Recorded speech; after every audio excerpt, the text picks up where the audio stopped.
Brad Johnson here from johnson.audio, and today we're going to do a plug-in shootout between the new Logic Pro 10's vintage console EQ, which is a Neve 1073 emulation, and we're going to stack it up against the UAD 1073 Mark II version and the Waves V-eq3, which is a 1073-1066 combination. I didn't have the Shep 73 available, so I'm going to use that particular plugin, but it's really just to kind of get you an idea of how the new Logic Pro 10s update on their vintage EQs that they added stack up against the third-party competition. I'm not going to show you which one is which, so I want you just to kind of listen and choose your favorite. At the very end, I will disclose which is which. There are going to be very subtle differences. This isn't going to be a, well, one is horrible, the other is much better kind of video. It's actually just to kind of give you the idea of how it sounds. And I think they all sound great. This is a continuation in a series. I did the Pultec experiment on the last video. In the next video, I'm going to be doing the API 560 graphic EQ comparison. So I'm just going to jump right into it. All right, I'm here in a Logic Pro 10 session where I have 4 duplicates of a lead vocal track. This bottom one is going to have no processing on it. And then the other 3 have either the new Logic Pro 10's vintage console EQ, which is based off of a Neve 1073. I have the UAD 1073, and this is going to be the Mark II version. And then I also have Waves V-eq3, which is kind of a cross between a 1073 and a 1066. I don't have the Shep 73 to use, but that other one is just going to be a good balance between them all, because really this is just to kind of see how the new Logic Pro 10's vintage EQs stack against the third-party competition or plugins. So I'm just going to play the original, and I'm going to flip between the 3. They're all level matched, and so you won't be tricked by the loudness thing. Some may appear louder than others, but they are hitting the meter at the same spot. So I'm just going to play the dry version, and I'll flip between the 3, and I'm not going to show you which ones are which yet. So I just want you to listen, and you make up your mind. Please light my flame, flicker hope again, stars in my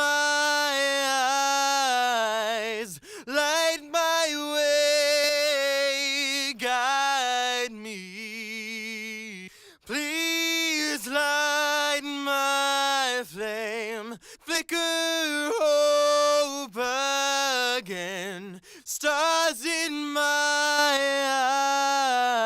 eyes, light my way, guide me. Please light my flame, flicker hope again, stars in my eyes, light my way, guide me. All right, so there's definitely subtle differences between all 3 of them.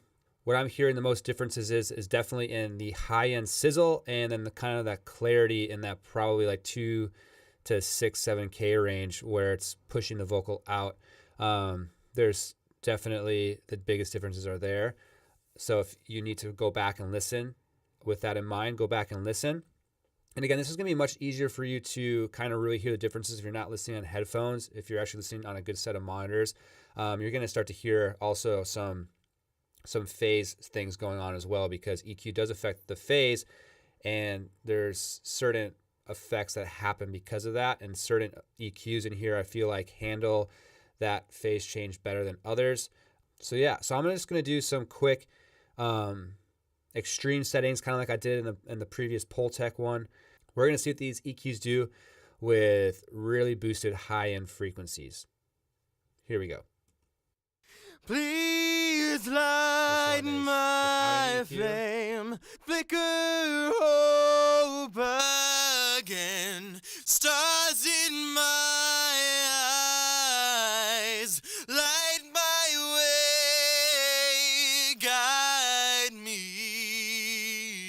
Please light my flame, flicker hope again, stars in my